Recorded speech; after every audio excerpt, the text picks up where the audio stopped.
Welcome, welcome. Great to see everybody. How we doing? How you doing, Rymar? Hey, I'm super excited about today.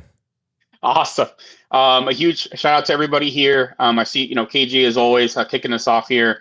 Ruchi as well. Ruchi, I saw that you're saying you're out of India. We're actually going to be in Bangalore pretty soon. I will personally be in Bangalore starting next week. So in case if we have any viewers coming in from India, we'll be out there. Let us know.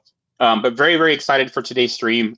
We've been kind of continuing on the Buildathon side of things with mobile. And for those who don't know about the Buildathon, this is our ongoing hackathon, I guess. And it's a great way to, one, compete for some amazing prizes, but really, two, is to kind of meet other great members in the community building and just learning how to use Replit along the way. We found some incredible just community in our recently launched temporary Discord for the Buildathon. So if you're interested in joining, please be sure to register, and we'll be sending out invitations. And now you can get your invitation immediately, but we'll send out emails shortly after.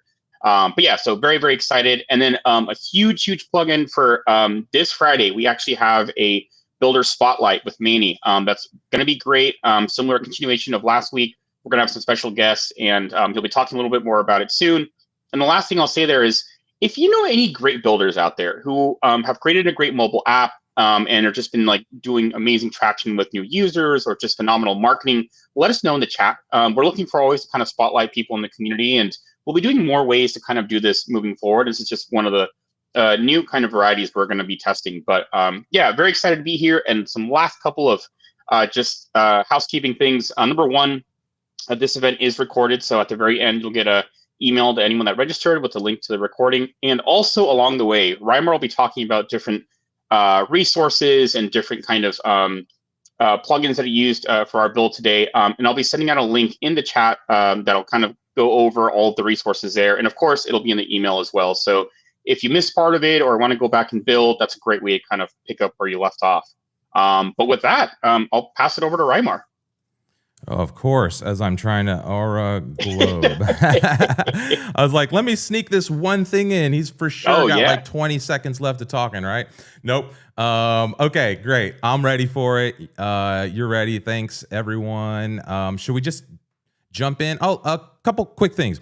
Okay, so the Showcase Friday, for sure, you want to tune into that. Last week was super cool. We got to chat with Vic and Dan, looked at the mobile app and kind of got a little insights into what's happening in the Replit kind of product roadmap on the mobile side. So that was cool, super cool if you missed it. We're also doing these hangouts on Wednesdays inside of the Buildathon Discord.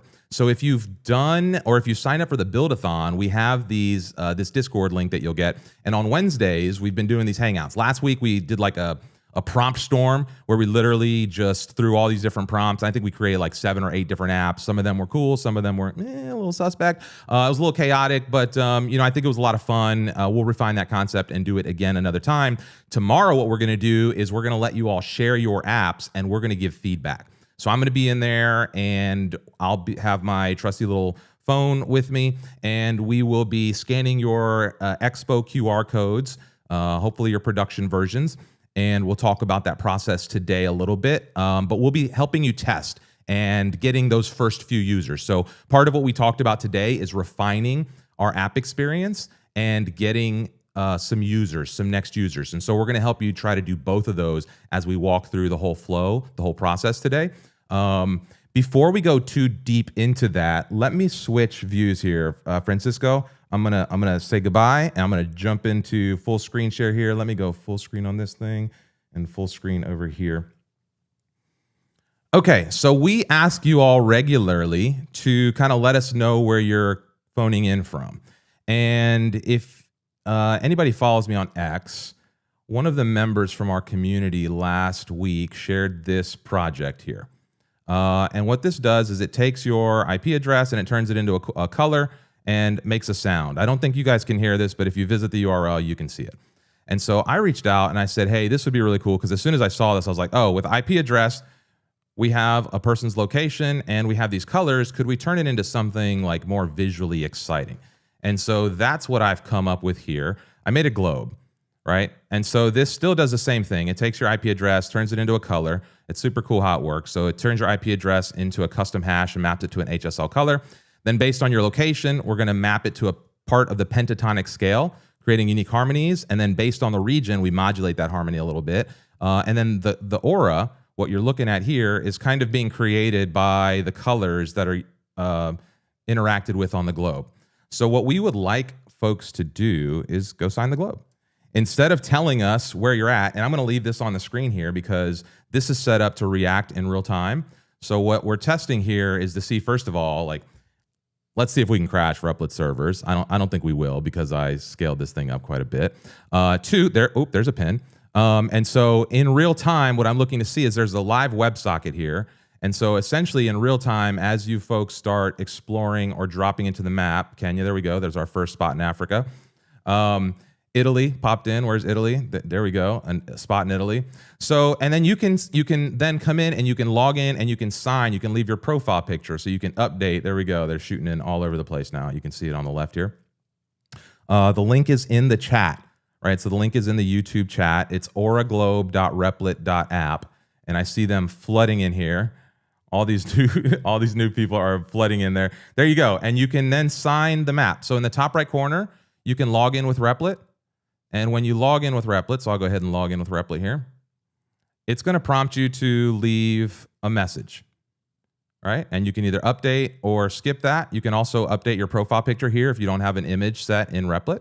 But what that's going to do, it's going to give us a whole world of people.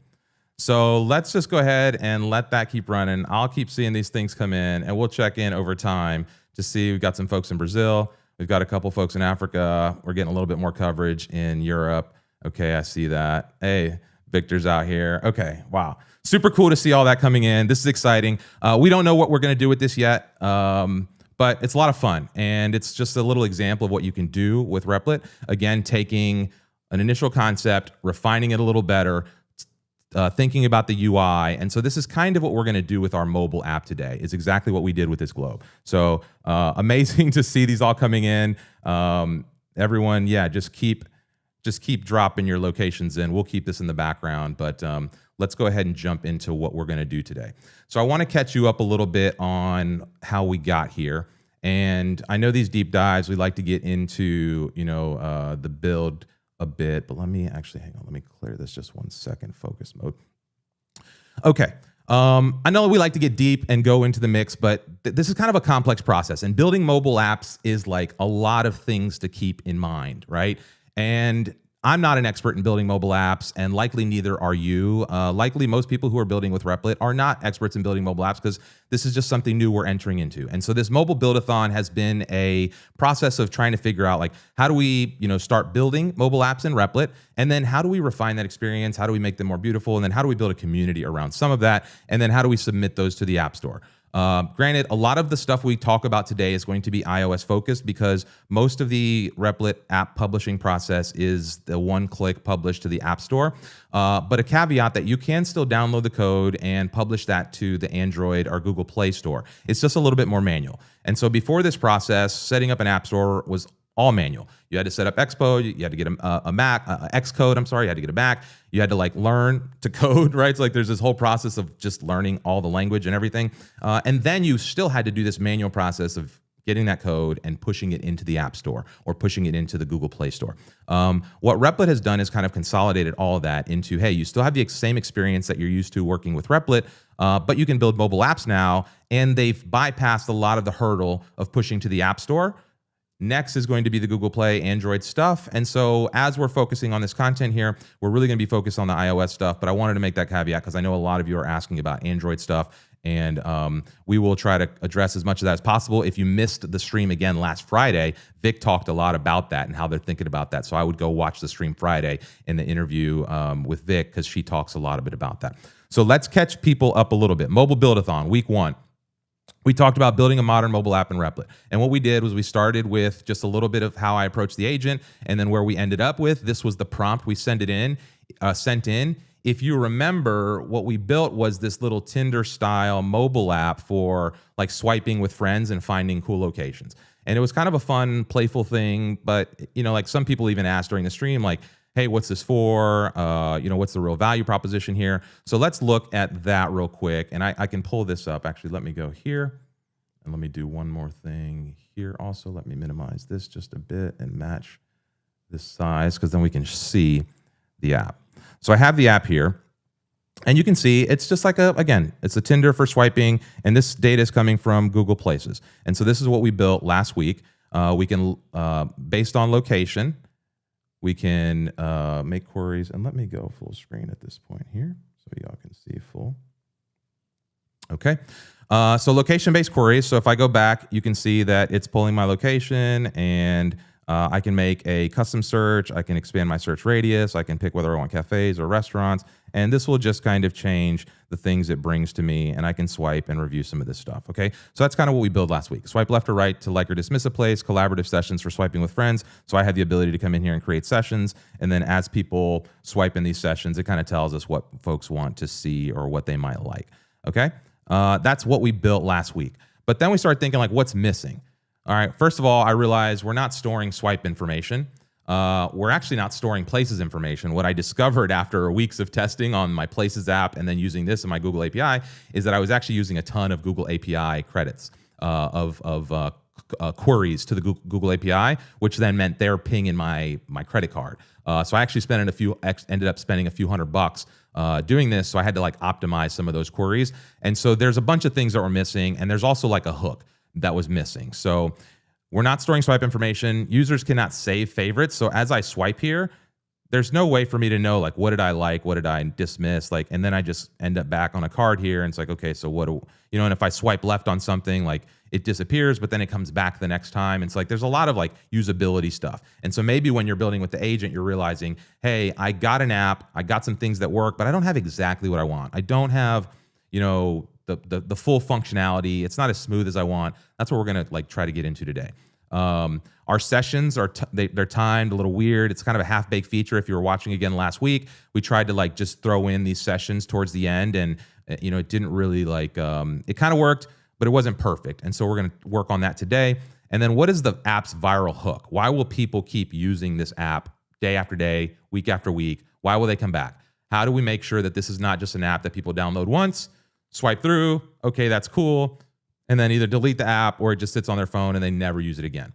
And so that's part of the process, because as we talked about over and over on these streams, distribution is the real challenge right now, right? As it comes to building, it's getting a lot easier. And so finding distribution for your app, finding people to use your app, that's a little more complicated. So today we're going to talk about refining and finding those users, right? And I want to talk a little bit about that, right? So what is going to make the app stand out? So after last week's stream, I started thinking about, whether this is something I would use myself or whether this was just something I built as a toy because, hey, we're building with Replit, And I decided exactly what I just explained, that I would probably download this. I'd probably, use it once. I'd be like, okay, that's cool. Maybe if I was like in a new town or if I'd never been around, but I'd probably just go back to using Google Maps, right? Because that's my thing. And so I started thinking, how do I make this app social? How do I make this app more engaging? What can I do to make this unique? And how can I make it interesting for one person? The problem with a lot of social apps, the problem with a lot of apps that people think about, it's like, it requires a network effect to be effective or useful, right? And if you're building something that requires a network effect before you have the network effect, well, the app is not as useful and it's hard to find traction. So I started thinking, like, how do I make this thing interesting for a single person and then for many people as we open it up? And here's what I came up with.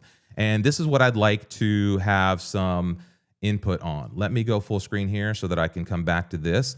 Because in this live build, if you all remember, if you go to livebuild.replit.app, which is the link that Francisco was talking about, I have a bunch of tasks that I'm going to try to walk through today. And then all of our links are here. So the globe that we talked about, the show notes that I'm looking at, the demo app that we've built that we're working on, and then the link to the Buildathon are all here. And any other resources that come up will also be placed here. And then you can see we have all of the old previous projects. So if you're not, I would bookmark this site. You can submit an idea for what you want to see us build on the next stream. But this is going to be kind of home base for us here as we walk through what we're building. Okay, so I want to turn this app into, instead of just swiping with friends or instead of just like this matching thing, I want to make it like a tastemakers app, right? I want people to kind of be able to build local profiles, swipe on things that they're interested in, things that they're excited to explore, and maybe figure out how to have them add data to the app contextually to our places records. And then maybe just maybe, can we let staff review users, users review staff? Can we make this the glass door of Google Places? Because I was also, going back to getting feedback and refining your app, one of the things I did last week between the stream and today was I went and showed my app to other people. I showed them what it does. I talked about the premise. I said, hey, would you use this? I did real user feedback with my application, which is something that you should be doing if you're really serious about building a mobile app. And part of the feedback was like, hey, how can we make this social? How can we get this a little more cool? A little more cool. So this is what I came up with. What if people could build a profile by swiping? So you explore around you just like you do now, right? This pulls in these cards, and then you swipe things in. You swipe things to favorites, and you swipe things to dismiss, things you're not interested in. So basically, you're creating a list of things you like, or maybe places in your hometown that you like to visit, whatever. You're creating your taste profile, all right? As you explore places, you're creating a taste profile, places you like, you would recommend around town. Then I came up with this idea of save, fave, and rave, right? So I want to save something. I want to mark something as a favorite that's a one step above a fave. And then I want to be I'm a raving fan. So I want, save, these are the places that I'm interested in and want to save for later. Fave, these are places that I go to regularly and would recommend to anyone. Rave, these are my favorite places and I cannot stop talking about them. This is the place that if someone comes into town, I'm taking you here. And these become settings, right? And so then I started thinking about what types of social features could I add to this? So what if users can call out their favorite location details, bartenders or servers, menu items, etc., and attach that to a Google Place location? Maybe users can snap a photo and put it in the detail page, again, along with their review or a note, whatever, an enhanced experience on top of Google Maps. Then I started thinking because I go to a place and I have my favorite, bartenders and the place that I go for, wings and pizza, my little Cheers type spot. It's I started thinking, what if you could leave reviews? What if there was ways to interact? What if you could become a regular at a place? Think of old Foursquare type vibes. And so maybe people can only check in if they're at that location, right? So you make a game out of it. You make a game out of hey, I'm actually here, right? My review matters more than somebody who's maybe reviewing it on the other side of town, or maybe from another state, or maybe I'm here 10 times a month. And so my review should count more than the person who's visited once, and then for every check-in, they've really earned the ability to post, or we can show a leaderboard. So these are just ideas, right? This is not what I'm saying we're going to do. These are just ideas of what I was thinking about. And then I started thinking about, okay, users, everyone can start with a user profile. They create their taste profile, and they start adding reviews at the location. So this is step one of the app. This is kind of what we're going to try to build today, and then see if we can get into these paid accounts, right? Or these additional accounts. I don't know if these will be paid. I don't think we'll work on payment stuff today, but these will be kind of premium. Let's call them premium, and maybe eventually paid accounts, okay? And then you become a regular by checking in regularly at a location. You must leave reviews and insights as well to maintain your standing. And then you're ranked by frequency and number of comments and response and engagement with some kind of decay rate, right? So let's add that here. Some kind of decay based on time. So that means if you stop reviewing this place over the course of X amount of time, your credibility with that place will slowly diminish. So if you move out of town, you're no longer a regular, you're not checking in, whatever. Okay. Then I started thinking staff accounts. Staff is just a flag for users that can be pinned to an account, because maybe users want to start marking up staff, but staff is not on the account. Okay, great. Same thing with regulars. Maybe staff starts marking up regulars, but they're not on the account. So I don't know. We got to think about that stuff. So what I need you all to do, the reason I mentioned this here is because you can go and vote on the things that I have. So what I've done is I've outlined what I need to do to get those features in place. All right. So you can come to the site here and suggest new features for our app that I just described, and folks can then vote. I'm going to go through some of these, have to be gone through in order to kind of get what I want, but I'm hoping that as I do this, I'll help you think through the evolution of your app. That just because you built something with the agent and you got one output, that doesn't have to be the thing you stick with, right? That this app that's, real simple interface, what we have is just a nice little UI here that you can modify this and update this and get it to where you need it to be. And hopefully showing you that stacking small wins and small things on top of your build can really help take your builds to the next level. So that being said, let's check. Let's just do a real quick audience vibe check. Let's bring Manny in here real quick. Manny, any questions related to what we're talking about here before we start building? Anything very specific to like just the opening segments here? Is everybody up to speed with us? And are there any kind of like just general questions related to what we've covered so far? Big question that's coming up. What's the name of your app? Ooh. And two is Adenze here is saying that he loves you kind of showing him the idea generation part, how you're framing everything out. And we've been chatting about in here is that's going to be the hard part now. Is like what's your idea? What do you have to build, and then go and build in a Replit. But the people appreciate you showing them this early part of the process. Great. Yeah, and I think what we'll do also as I go into these tasks is show you how I just get obsessed with using the app, right? Like all I was doing is I'm using it, I'm tinkering with it, I'm feeling it, I'm playing with it. How can I like make this a little better, a little nicer? And then the ideas for like, making it more viral, that's just, thinking through and showing it to people and talking with different folks. So yeah, I think, okay, that being said, let's get into it. Let's go full screen on the view. Oh,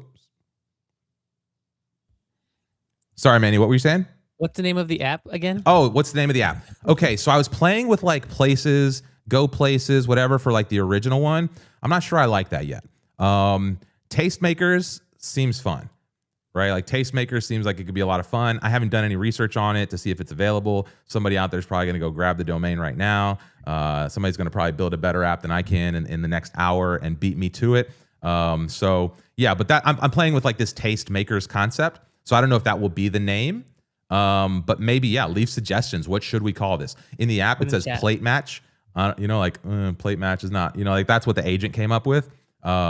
I tend to like Tastemakers a little bit because it seems like competitive. And I could see these like, you go to a city and you see a billboard of all the Tastemakers, and then maybe you see the staff at like your favorite restaurants. And then, I don't know, like this whole glass door for restaurants and like server staff seems like a fun thing to do, especially if it's only like the regulars who can participate in it, and you have to become a regular by meeting criteria that the staff set, let's say. So like maybe the staff approves who the regulars are, but the regulars are the ones that create the social. And maybe there's even like, I was even playing with the idea that like, imagine there's like a group chat for each place where there's like a live chat inside of there that you can only participate if you're staff and regulars.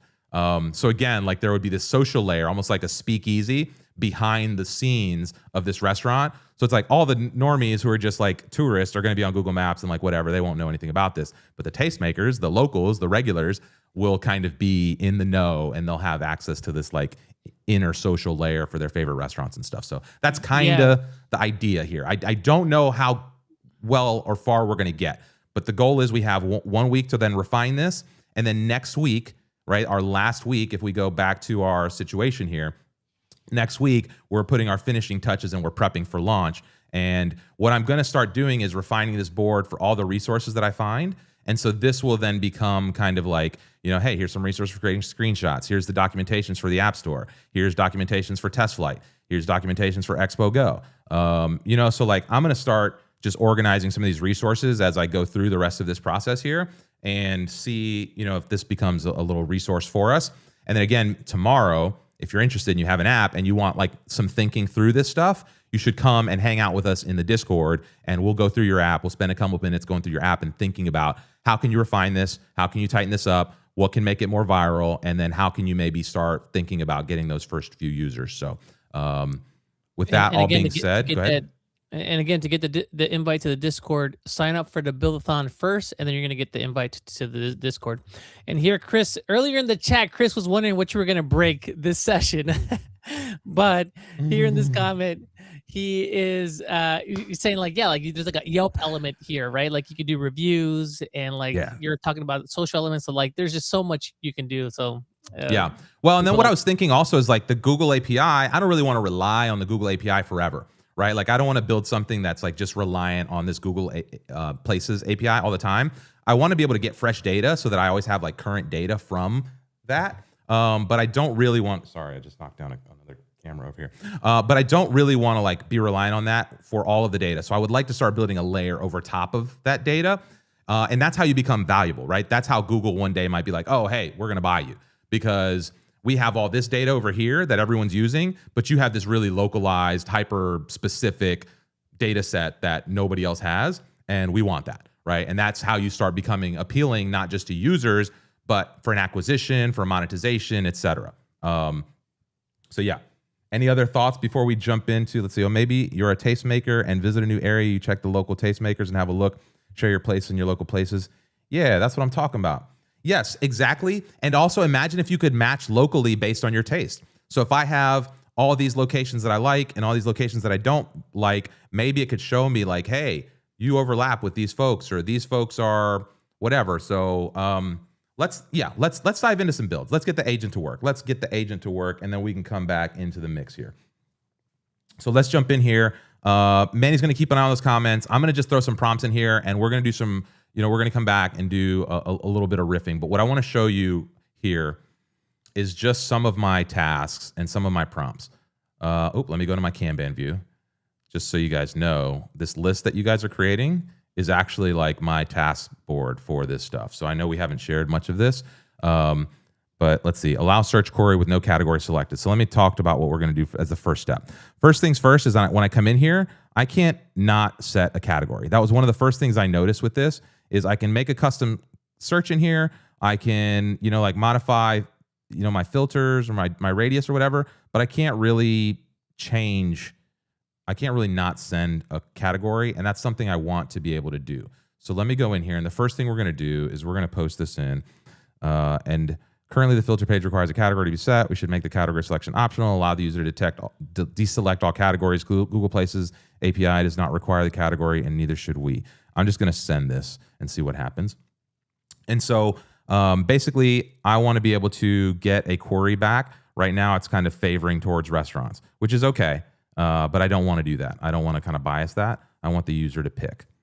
So this should be a fairly quick ditty. Let's see. Where can I view the sessions? 27, building a new app from scratch. If you check our YouTube, the YouTube page has all of the previous streams. These streams are all recorded and just put on the YouTube page. If you go to the YouTube page, there's like a tab for videos. And if you click live, you'll see all the live videos there. Okay, so that's done. I see the issue. The category selection is now optional. So if I reload the app, remember we're on Expo here, so you can see I'm testing in Expo. I'm going to reload that. The way I got this on my phone was I scanned this QR code on the screen with my test phone here. And so now let me go check. Deselect restaurants. I cannot deselect restaurants still. Let me reload one more time. Okay, it looks like I'm still not able to deselect the category filter. It's still starting with categories selected, and I still requiring me to have one category in place. Let's see what it did here.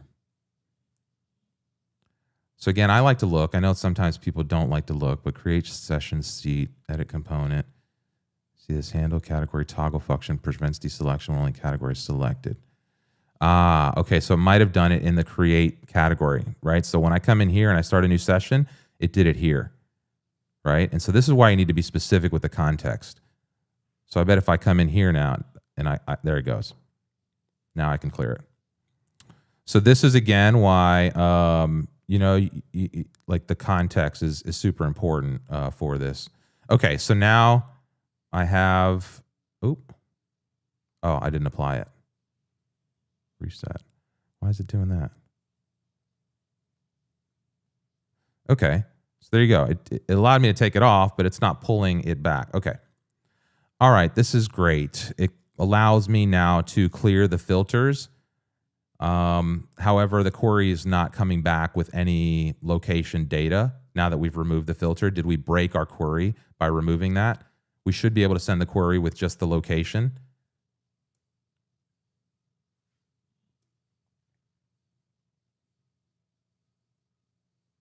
Okay. Let me check the query logic in the backend API. And what'll happen, hopefully there's a log here, right? Hopefully it will be able to see, there it goes, the query has an enabled condition that requires either categories or a custom search. Let me fix this and also verify the backend handles empty categories. So what happens is the agent is basically structuring a query. And if you don't know what a query is just a question. It's a search inside of a database, right? And so this query is structured in a certain way, usually a curl request or some kind of shell command, some kind of structured request. And what that does is it goes to the database, just like you might go to Google and you search for restaurants near me. You know, let's use a relevant example. Well, if you search restaurants near me, you might get a bunch of restaurants back. But if you search, Chinese food near me or Chinese restaurants near me or the best Greek food near me, you're going to get different types of results, right? And so those are search queries, if you will, inside of Google. What this is doing, it's creating a query that talks to an API. And so instead of being a search form, it's basically talking to the database in its language, SQL, which allows it to then find the records that are relevant or filter records from an API. And so that's kind of what's happening here. And when the agent creates those queries, there's different way it can structure it. And it looks like in the initial query, it had some kind of condition where it required the category. So now it only requires location. And then we've modified the places API search to work without categories. Okay, so let me refresh again and see if that's true. Refresh the app. Boom, of course, bakery. Let me see if the filters are set. Filters are not set. It still looks like it's bringing me restaurants. Still looks like it's bringing me only restaurants. Okay, for some reason, I'm still only getting restaurants from my search results. There's still somewhere where we're overriding this query or somehow getting backend information. It could be that we're returning our saved places rather than getting a fresh query because my location has not changed yet. So we need to update the query to make sure we pull in fresh data from Google if the category or search does not match, even if I'm in the same location. Okay, so perfect. Good learning moment here. When I realized that I was going over my API credits, when I realized I was like spending a bunch of Google Places API calls, I told the system to start saving the places records.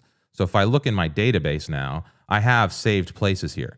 And so every time it makes a query, every time I load a new set of queries here, and see, found the backend defaults to restaurants when no categories are provided. Okay, so I found another mistake.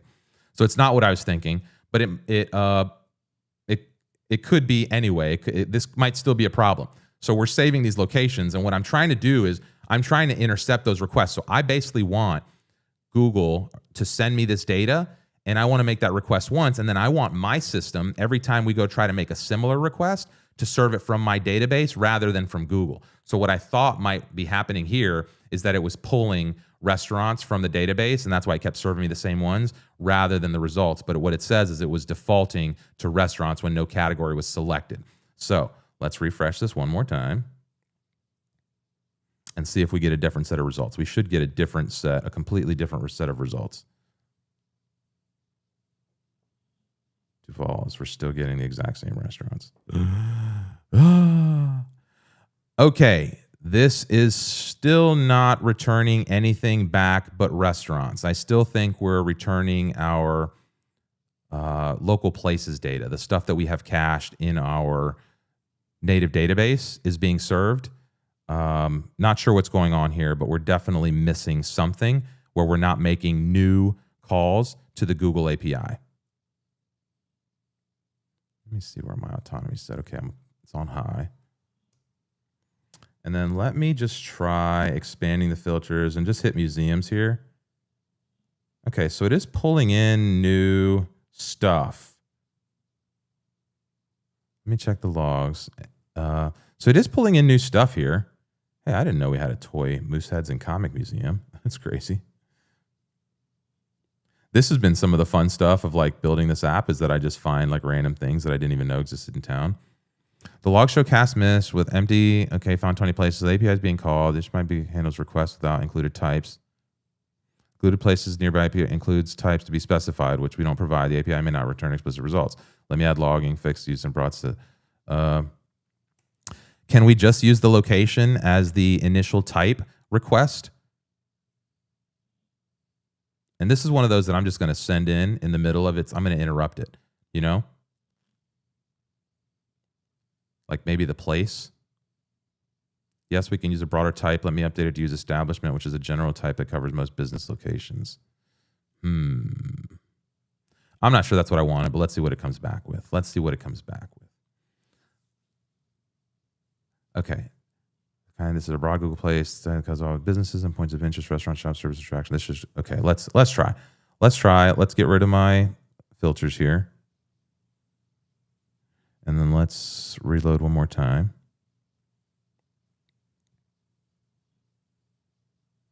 And we still have restaurants and okay. I really think this is pulling from. Okay, can you look one more time? I really think we're just showing all of our saved places in our swipe feed when there is no new query. So when I have no location set, I just keep seeing the same data over and over. We're not reloading new data based on my location and search radius. I still think we're missing something here. And this is where it gets interesting because I'm not sure what's going on. Maybe folks in the comment, I can't seem to find the prompts for today. What's the particular costing of this particular API which you're using? I think it's just a few bucks per 1,000 queries. But what I found out was that I was making lots of queries that I didn't know I was making in the background. And so it like rang up more cost than I thought. I think that old cache searches from before, fixes are still being returned. Let me check what's in the cache and clear. Oh, hey, you mean like what I suggested 3 prompts ago? This is why sometimes you gotta like just be on the agent a little bit and stay on top of things. Found the problem. The cache has old searches within empty categories that were cached when the code was still defaulting to restaurants. Let me clear those stale entries. I've cleared 6 cache searches that had empty categories.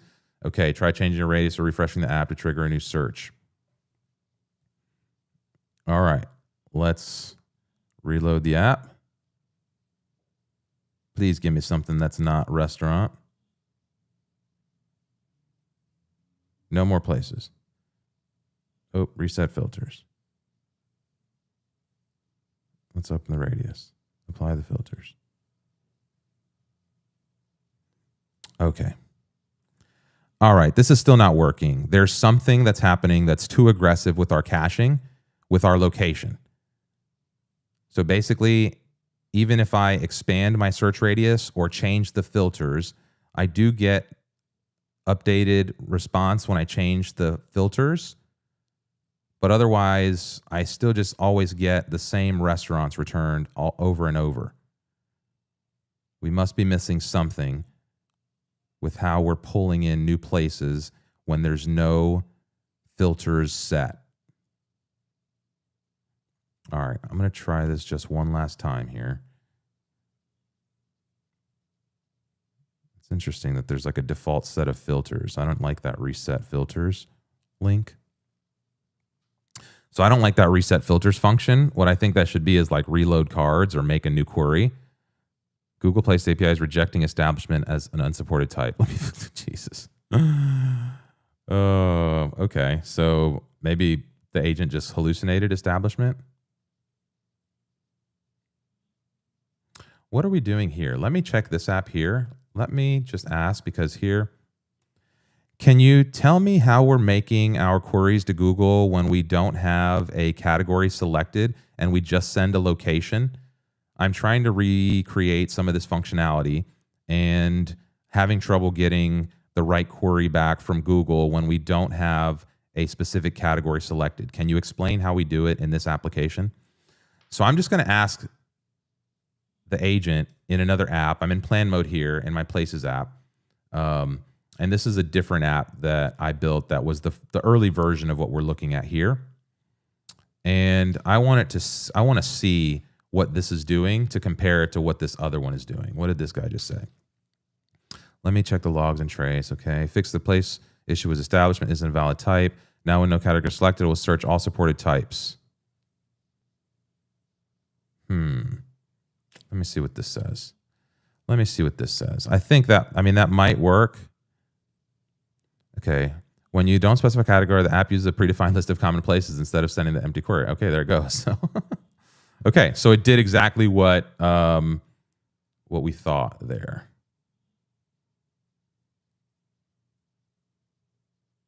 It's still not. Let's see if I need to do this. Oh no, I will not be defeated by a mobile app, just so you all know. We're going to stay here all night till this works. There we go. Finding places nearby. There's a park. There's a restaurant I like close to me. There's this unconditional okay. There's, of course, that was showing up before. Green zebra. Net, great. There we go. Now we've got attractions, bars, fresh seafood. Okay. Now we've got this working. Now we've got to where we want. Let's say I just want the parks, apply the filters. Okay, great. Let's clear that. Apply the filters. There we go. We're back to this stack. Okay, great. Success, much success. Let's go to our live build. And let's see, query with no category selected. That's completed. Store swipe data. Okay, so the next thing we need to do is we need to keep track of what people are swiping on if we're going to let them create a taste profile. Right now, there's no way for us to do that. So if I go into this database here, there's no data set. There's place searches, there's sessions, there's users, but there's no cache. There's no swipe data. There's nothing that tells us when the user has actually swiped on a card. So I'm going to start a new chat, right? And the reason we start a new chat is to clear the context. Now that we have this solved and it came up with what we wanted, we basically just want to move on. That's in the past, right? And now we want to start fresh with a new state of context. And we're going to say, let's see.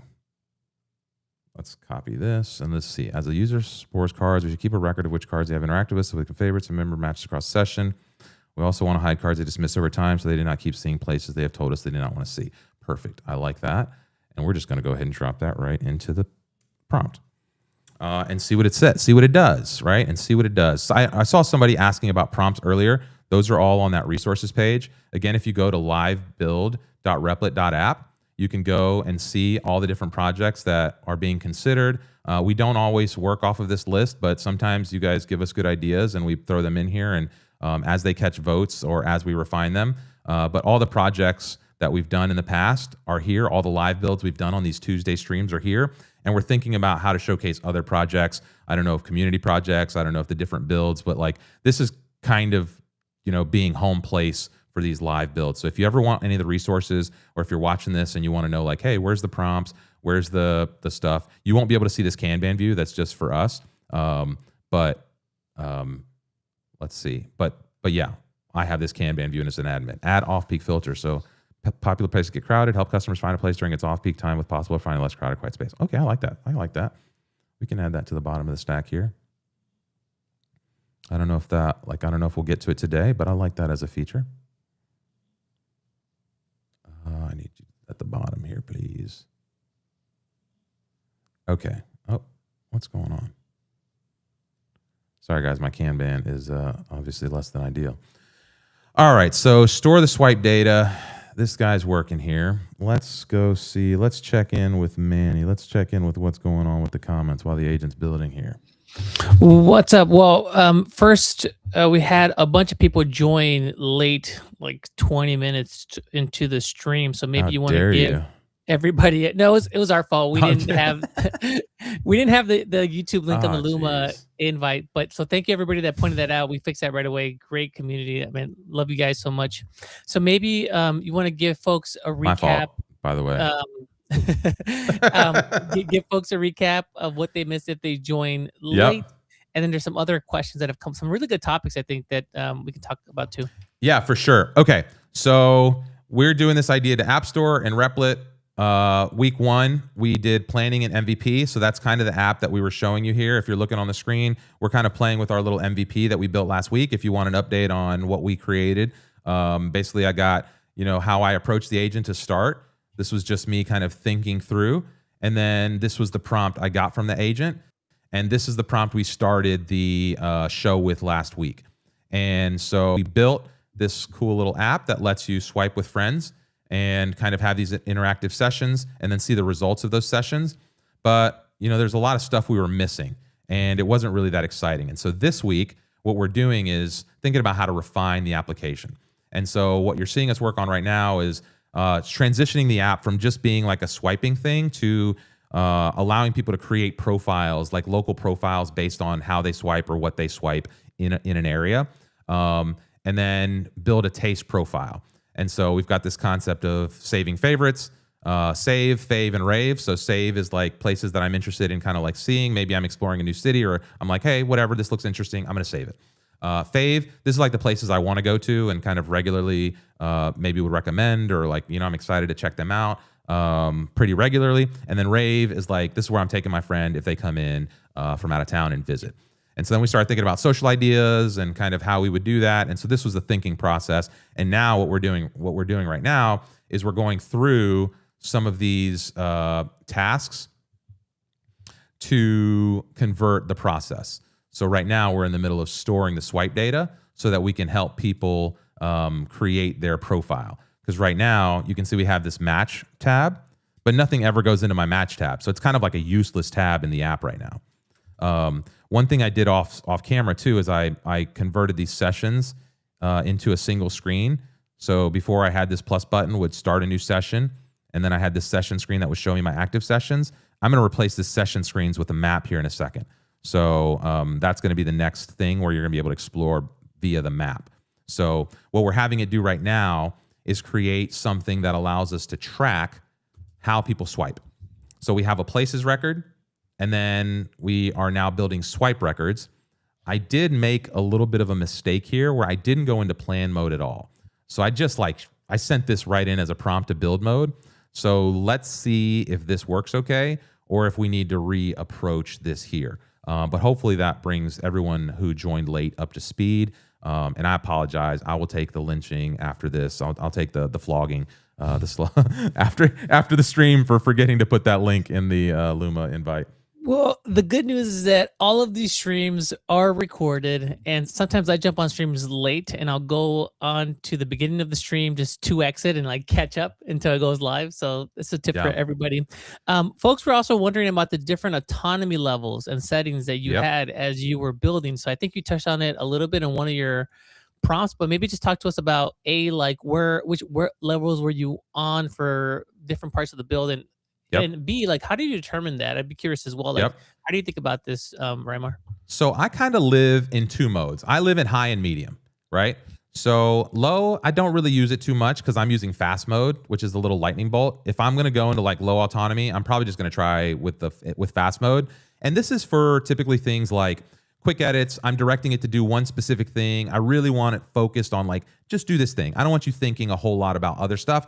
I just want to update the text. I want to change an image. I want to, like whatever, just a really small focused request. That's what I would use the fast mode for, or maybe the low mode if I wanted to. And you can kind of see here, generates and executes on a task list. So low autonomy will still generate a little bit of a task list, but it's just going to kind of fire through those. So it's kind of like fast mode, but with a queue, or it'll create its own queue. Medium is a little bit more. So it's going to review the latest changes, and it's going to open up its context window just a little bit more to add a little bit more thinking. This is where I mostly like to live, because this is going to create the task list, execute on that task list, and then it's going to look at like what we most recently did to keep itself in line with like the most recent tasks. And this is why you reset the context of the chat as often as possible, because this is where it gets its context from for these tasks. When I need a little bit more juice, right, then I'll go into high mode. And what this does is it opens the context window to more broader parts of the app. So it will go explore different pieces of the app. It will look at how things interact or how they're connected. And so that might be useful if you're using a feature that touches a lot of different things. So in medium mode, if I know this feature is just kind of like localized in one place, perfect. In high, I might know that, hey, this feature is here, but it also touches things in other places. I need those to be updated as well. So I want to like give it a little bit more autonomy. And then max is like all the way, hands off. This can run for a long time, do its own thing. This will start planning new features and things for you. This can be, you really want to be very specific with the instructions you give it in max mode, because it can start kind of go doing its own thing. So hopefully that's like a good overview of, you know, how these autonomies work. And then there's a couple other options in here where you can turn on and off web search and media generation. However, I almost never toggle those anymore. I just kind of leave those on. Awesome. There's also a couple other more tactical questions, and there's a couple of kind of really juicy questions that we can get into. So maybe I'll tackle the tactical ones, but people are asking around API spend. Like one, yes, you can use any API you want in Replit. We have AI integrations that will automatically bring in the API connection for you if it's from OpenAI, Anthropic, OpenRouter, Google. But if you want to use like a different type of API, you can just bring in that API key and bring it, put it in yourself. And then two, Reimer, maybe you can talk a little bit about how you track spending for these different APIs, because that was coming up as well. Like what's the cost of this API service, et cetera? Yeah, so the cool thing about this API is it gives me 30,000 requests. It's like $200 worth of credits a month. And I feel like my usage is going to be low on this.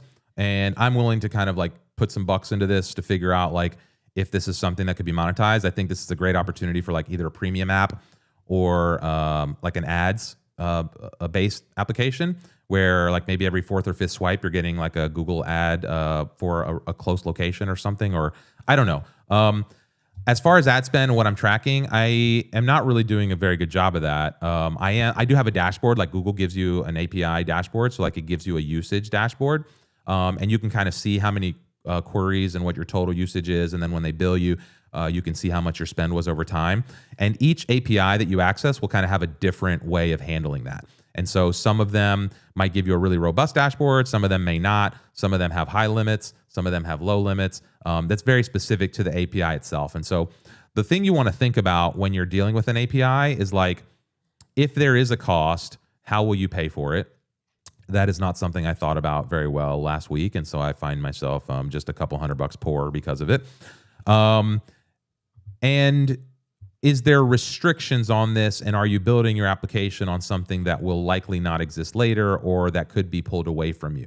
And those are kind of things you have to think about regularly in technology, because you may or may not be building your house on, with an unstable foundation. So as far as managing, managing costs, like you have to see the queries, and you can ask the agent to build you like a dashboard for this, but I'm not at that point yet. And that's a good point around because I've had projects where like I've started off with an API service only to find out that it's not it's not available for commercial usage. Correct. So it might be just like for you to play around with your own projects, but then once you start charging money for the application that's using their service, then you have to find something else. But yeah, that's a great call out. And let's see, KJR, any way of setting the images on screen as location-based ads when the supported business comes up? Yeah, that's a good idea. It's okay, you can't afford brand name beans this week. That's right, I got to eat the store brand. Okay, let's jump back into the build here a little bit. So we've got the feature ready here. So I asked it before, we need to store swipe locations. So before, if you remember, there was no way for me to know if somebody had favorited or dismissed a card. Right. And so now what you'll see is as I'm swiping these cards here, there's more records. So if I come out, and I'm going to use this to showcase another cool thing about Replit that like no other platform I have played with that does vibe code gets even close to. What you're watching here as I swipe and interact with the screen on the left, and as I reload, or basically what I'm doing is reloading by clicking out and coming back into this view, and I could probably just reload this up here, is you're seeing those records come into the database in real time. Right? And so as I refresh these records here, what you're seeing is dismissed, dismissed, dismissed, favorited, dismissed. So I've just added a new schema, and what it's doing, it's user ID and then the place ID. So it's tracking who's doing the swiping, what place is being swiped, and then what interaction did I take on that. And this is how we're going to be able to create our favorites list. This is how we're going to be able to create any of our dismissed lists. Let's say we want a blocked list of places that just never show up in my feed again. Maybe that's a premium feature. This is how it's going to work. And so just like cache places, you can see as they come in, there's new locations here. And so the value of being able to come and see a database in real time and be able to make changes and update this data and just manually interact with this and have it be synced with the application in real time is like a massive, like I dare you go try this with any of the other Go coding platforms, and you will find that this is just not possible. Like this is not a thing you can do with, I'm not going to say with any other platform because I haven't tried them all, but I would be very interested to know what the platform is that gives you anything close to this type of experience with not just the development database, but with a production database as well, right? And so I have both of these things, and what we'll see is we have different data in the back end between the production and development, and even different data tables because we haven't republished this app yet, and I've made changes to the development environment that are not live in the production environment, which is, again, a major technical issue, is managing the back and forth between production and development environments, and that's something you don't have to worry about with Replit. It is literally just, I can't tell you how big a deal this is, and you will never understand it until you have to try to do it manually, and then you'll know exactly like how much trouble you're in, unless you're very technical. Okay, so let's go here. We've now got, let's look at our task list. So now we store swipe data. Let's complete. That's complete. One thing we didn't do that I need to is this save, fave, and rave. But let's do this in process. So let's go back to our local match. We're going to add a new prompt here. We're going to start a new, because I'm happy with this. I'm happy with this feature. I like what I got. I'm going to start a new chat. Okay, just get into the habit of that. You like where you're at. The feature's checked out. Okay, great. Start your new chat. Don't just keep going there. Okay, instead of our match screen on the main nav, we should convert this to a favorite screen, which allows the user to now see everything they have swiped right, like while exploring the map. This should be a simple card view on the favorite screen. I lied to you a little bit just now, and I'm going to tell you why. We just created, so I'm going to go back to this chat. Added system to track user card interactions. I'm going to go back to this chat, and I'm going to tell you why. Because this is my favorites. The context here is we just created the favoriting system, and I just want to keep using that a little bit for one step further. Okay, so I'm going to add a little bit more here. This is great. I can see in the database now that we have swipe records for favorites and dismissed cards. I would like to take this a little bit further and allow the user to see their favorites instead of their, hang on, to see their favorites. Let's just leave it there. Instead of our matches screen and main view. Okay, boom. There we go. So let's check where I'm at. You see I got a little dot here. I want to make sure I know what that is. See, I'm on max. I don't want to be on max. I'm going to give it high autonomy for this, and I'm going to send it. And so what I'm basically doing, and again, I keep skipping this. Let me do it on the next one too. The next major feature we're going to do, I'm going to do a plan and then ship the feature. When I'm fairly confident in what I'm telling it, and I'm confident with my prompt, I'll just fire it off in build mode. If I'm not sure exactly what I want to do, I will open up plan mode or sometimes ask in build mode to plan through something or think through something and just think through a little bit before it starts building, right? Like if you just put a prompt in, what you'll see here is the agent's going to run, it's going to just start building stuff. If you plan things out, if you can talk through it a little bit, you can say, yes, I like this. No, I don't like that. We should try it like this. Oh, that's a little too complicated. Maybe we should try it this way. And so you can go back and forth with the agent a little bit, decide on exactly what it is you want to do with the scope of the product, and then push it into the next phase. And that's where I think like this stuff gets exciting and like you can really focus in on the agent. What happens if you do it like this, and what I run into sometimes is I may end up having to undo this, right? If I don't like the decisions it made, and the decisions it makes is just the best decisions it has because I gave it limited context. I maybe didn't give it enough instruction, right? And so as you work with the agent and as you think about your prompts, you really want to think about, is what I'm giving the agent here enough for it to do what I'm asking it? And you don't always have to think about that. You can ask the agent, what am I missing here? What have I not thought about? Put it in plan mode, and ask it like, what else are we missing? What else should we be thinking about here? What's best practices for doing a feature like this, et cetera. And you can then get really good at working through and thinking about what you want to build with the agent. and then shift into build mode or then send it off and really, build something focused rather than, spending your time reverting or going backwards in time. Will this be available to rewatch after? And I can see watch the first one. Yes, these are all on the YouTube live stream, on the YouTube channel. If you just go to YouTube and click on the live tab, you'll be able to see all of those in the background.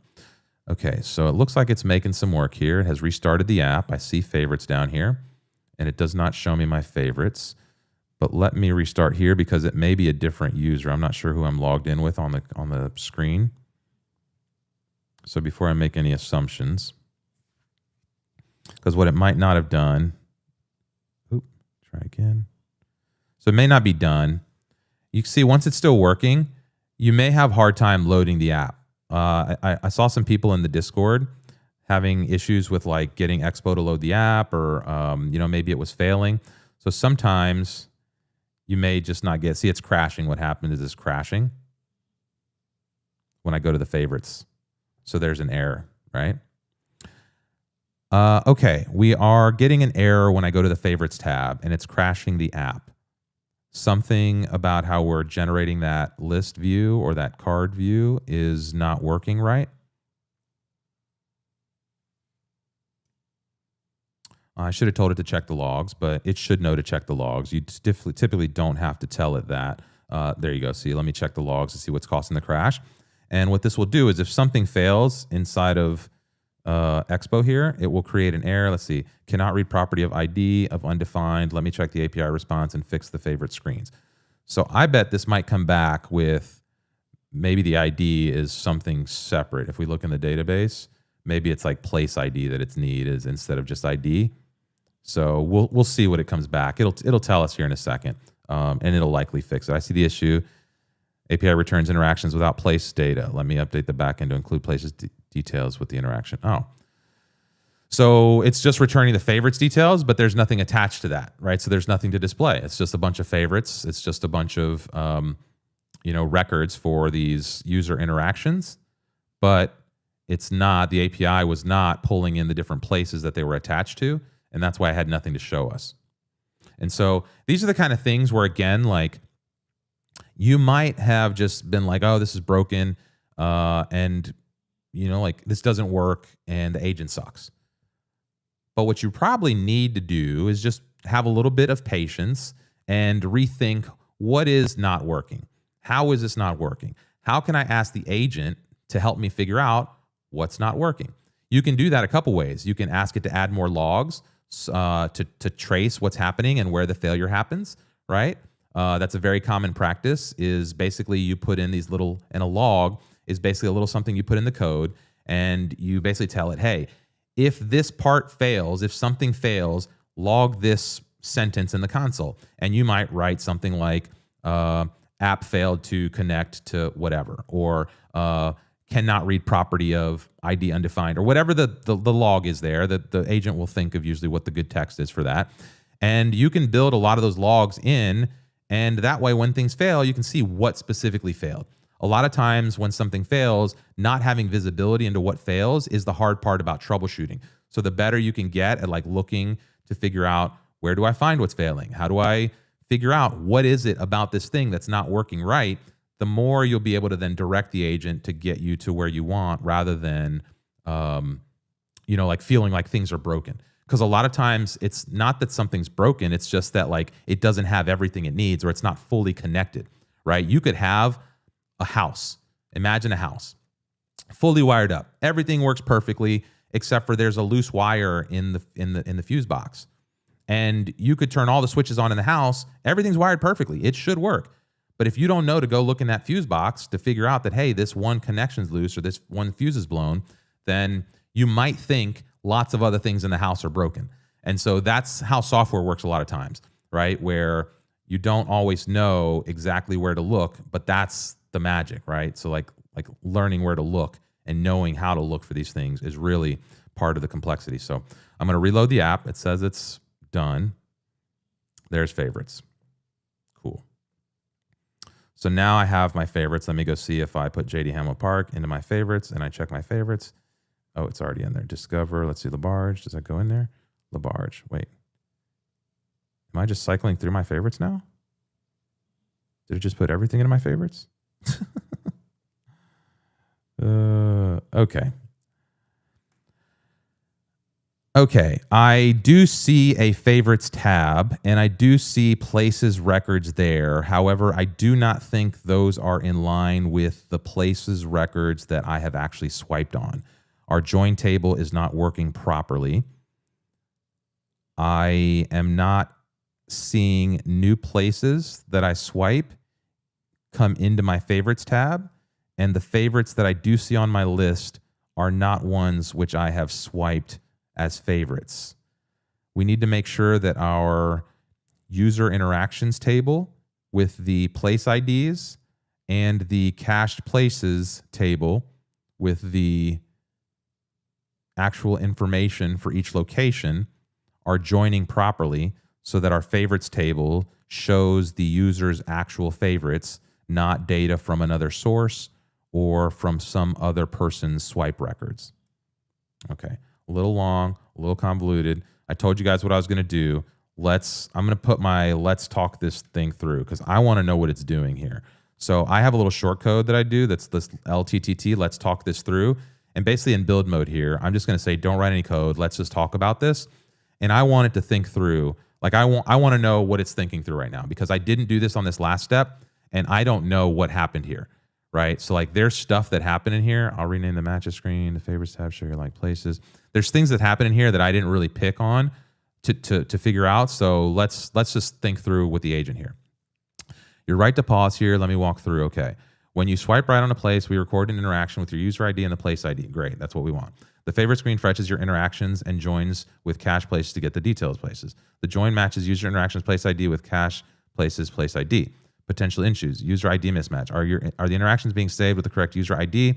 If you're seeing someone else's favorites, a query might be using the wrong user ID or interactions were recorded with a different account. Place ID format. Cache timing. When you swipe on a place, record the interaction, but those places haven't been cached yet or we're caching different IDs, the join won't find matches. Let me just try reloading this. This should be hot reloaded here. Are they the same format? Okay. Yes, I'd like you to run some database queries with existing user Rymar who has a bunch of different cached places. Oh, no, it's user testing. Hang on. Let me make sure I'm using the right user. I think I'm RT testing. Yeah, testing. Okay, user testing. So it's this ID. Okay, I would like you to run some database queries to compare what's in the tables to see where the mismatch is happening, specifically with user testing. Here's the user ID. Can you check how their favorites are being returned?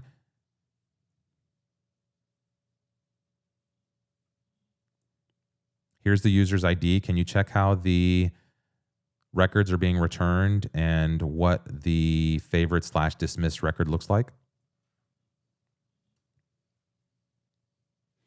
Okay. Manny, any questions, thoughts, things to be... This is another thing too, real quick, just a heads up. When I asked the agent, if I'm in the development database, I can do this. If I'm in the production database, I cannot do this because the agent can't see the production database just yet. So the development database, I can grab this, and I basically told it, hey, look for this user ID. I found the issue. Let's check if the place IDs from your interactions exist in the cache, places table. So let's just see. And it should be, because I'm the only one swiping in here. Sorry, what's up, Manny? What's the what's going on with the audience? A couple good questions here. Earlier in the chat, Sean Connerly, I think, he mentioned that he built a progressive web app for his store. And it just kind of raised like a good question, like at what, because you have two options here, right? You can start off with a regular app in Replit and make it mobile optimized so you can still use it on your phone, versus building a brand new mobile build type, which is highly optimized for the phone. So I guess, Reimer, I'd be curious about your thoughts here, but at what point do you switch over from doing a regular web app that is mobile optimized into committing to a full mobile type build? This is a good question, because up until Replit launched mobile apps, I was pretty much all in on web app only. And I'm still 95%, you should probably go web app. And I'll tell you why. Getting people to download a mobile app is really hard. Getting people to use that mobile app more than the one time you're standing over their shoulder watching them download it is even harder, right? The places where mobile apps are successful is very specific use cases. You already have an existing audience. You already have a user base that you know you can get adoption. Mobile makes sense because you're out in the field and you need something that's tied to the phone that's useful, and you already have a system that it can talk to. But what you're really looking for probably is just a way to get users and validate your idea, and the web is always the best for that, right? You can build a progressive web application in Replit super easy and make it very mobile responsive and have a lot of success just validating your idea and getting early users with that, and then expand into a mobile app. If you want to start with a mobile app, then you should make sure that the use case is unique and interesting as a mobile app, right? Because you're going to create a lot of hurdles for yourself trying to get people to adopt a mobile app that you just don't need to experience on the website of things. And you create a very much like a way higher technical hurdle. So that's how I think about it. I almost always default to web app because it's just easier. Mobile app is for more specific use cases, things that are phone native, and things that like when you already have an audience that you know you can get distribution on. Yeah, and like a build like this, like where you need maps, you need GPS, like that's like, yeah, you need a mobile app for that. I guess I think the thinking for me is like, if I can make the most use of the features that you get with a phone, okay, at that point, that's when it hits a threshold when I want to build that mobile app. Like you need the accelerometer, you might need the camera, you might need the maps functionality. Okay, that's like a really good case where you might want to start off with the mobile experience. And also, like if you want, I guess, we were talking with Vic about this last week where like people on an iPhone expect a certain aesthetic. So if you want to design something for those folks to meet that level of design that they're looking for, then maybe mobile type is a good place to start as well. Yeah. I didn't rhyme, change user, change fast, couldn't catch it. Okay. All right, so this seems to work. What it did was the backend just needed a restart to pick up the new code. So again, sometimes you're like, what's going on? And it's just the server didn't restart, so it just needed a restart. And we look on the screen, here's my favorites. And let me go, if I go to this here, let's see if I dismiss this, does it take it off? Let's see, JD Hamel Park is still there. So what I also probably need to do, LaBarge Tropical Trues, that's still there. Hyde Park, that's still there. Okay, so what I want to tell this to do, okay, this is great. I'm now seeing my favorites in the favorites tab. Can we switch this to a list view? And also we need it to update optimistically and in real time as I swipe through my cards. So if I swipe a new card over to the favorites, it should add it to the top of the list. If I swipe a card to dismissed that's in the favorites, it should remove it from that stack in the list.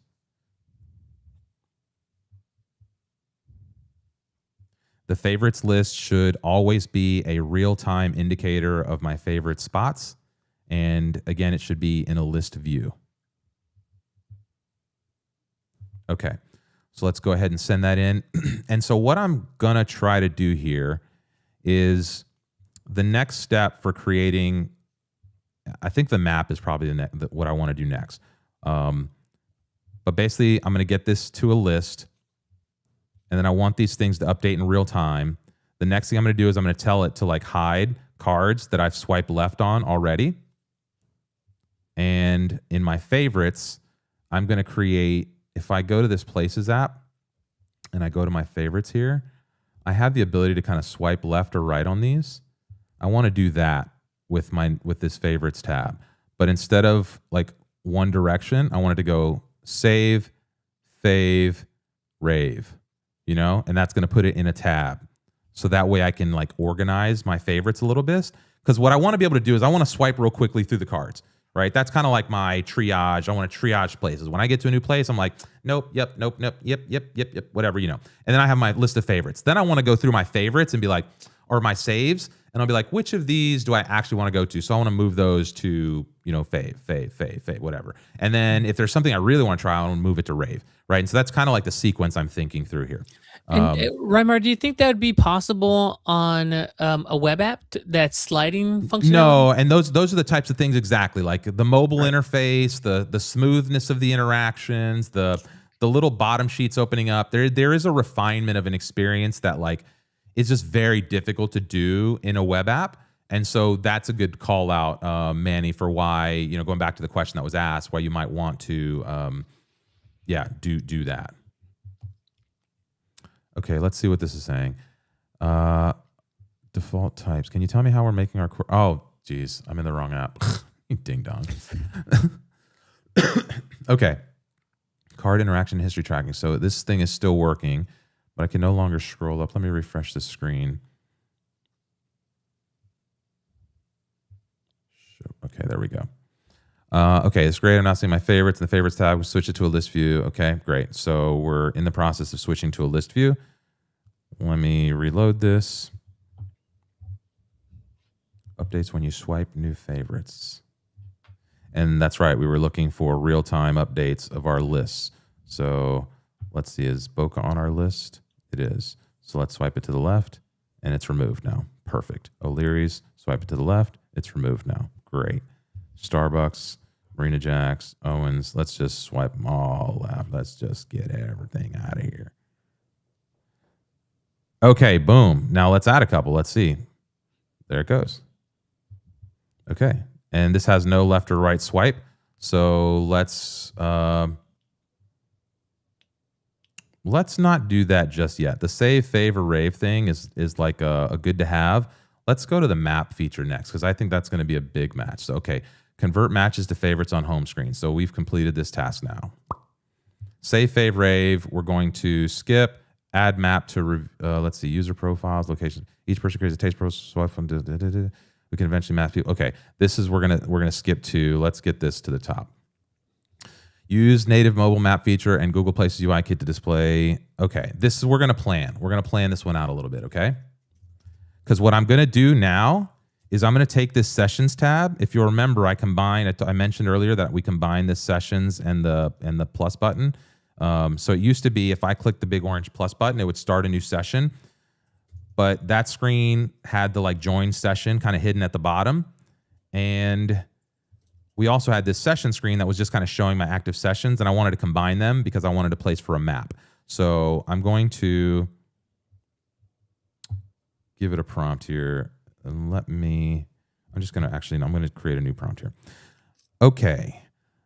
Let's go ahead and replace our session screen with a map. I would like to use the full height of our application here to use a Apple native map along with the Google Places API kit to drop the locations onto the map. So essentially, if there's cards open in our Discover view, I should be able to go to a map and see my favorites as one color. Let's say red. Let's not do the different color pins. Let's just do this. Places, drop locations on a map. I want to be able to toggle on this map between Discover and my favorites. So on this map view, I would like to be able to toggle back and forth between seeing all of the cards available on the map and then just seeing my favorites, which I've selected. That way I can have two map views, a Discover map view and a favorites map view, but this should just be a filter with a little toggle on the map. Okay. So I'm going to, oh, geez. Okay, look, we can fix this real quick. I'm going to put my LTT, don't write any code. Let's just talk about this because I want to catch this in build mode. And I failed here, by the way. I did not start a new chat, right? So I'm not taking my own advice here. I should have 100% started a new chat with that last prompt. So I have failed as an instructor. And you can see that I am not flawless. So anyway, what I'm going to do, okay, what I'm proposing. Should tapping a pin open the full place detail screen or just show a quick preview call out on the map? Do you want any visual distinction between pins? Okay, let's do this. I'm going to come over here. I'm going to start a new chat.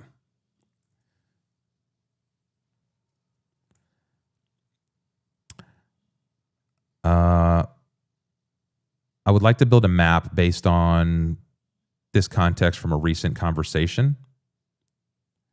Tapping a pin should open the full detail view. And the map should center on the current location and let the user kind of zoom around to view the rest of it. Again, we're using the Google Places Map Kit API. So we want to do a little bit of research and understand how we're going to implement that on top of, or if we can even implement that on top of the Apple Map. Okay. Again, I'm going to tell it, let's think this through. A couple reasons why I do this in build mode versus plan mode sometimes. If I'm doing something that doesn't require a lot of research or digging deep, I'll use plan mode because plan mode has like a smaller context window. It's designed to be a little more reasonable cost-wise, and it doesn't have as broad a depth into the project as build mode does. Build mode can go out and see the production logs. It can like look deeper into the code. It has a little bit larger context window. And so sometimes when I'm planning things out or when I'm building stuff, I like to do that in build mode. I know they're working on stuff to give plan mode a little bit more access, but there's two different instances where you just might want a little bit of horsepower. And so that's, you know, just to keep in mind, if you see me doing this in build mode versus plan mode sometimes, just know that that's why it's happening. Okay, can you use Google Places API data on Apple Maps? Yes, absolutely. The two are completely independent. Google Places. Okay, I'm not asking you about Google Places API. I'm asking you about Map Kit. Google Map Kit. Can we use this with the native Apple Maps? Oops, it's going to work. And if you're not familiar, okay, it didn't take. If you're not familiar with what I'm using here, I'm using WhisperFlow. Okay, I'm not looking to see if we can use the Google Places data on the map. I'm asking you specifically if we can use Google's Map Kit, Google Places Map Kit, which is a totally different API, to render the locations on the map in a detail view. If not, it's okay. We can use the regular pins, but I'm asking you specifically about Google Map Kit. Okay, and the reason I'm asking this specifically is that because it gives you the Google Map Kit gives you just a better way to render this stuff on the screen, right? So let's just see what it comes back. Manny, any feedback from the crowd here?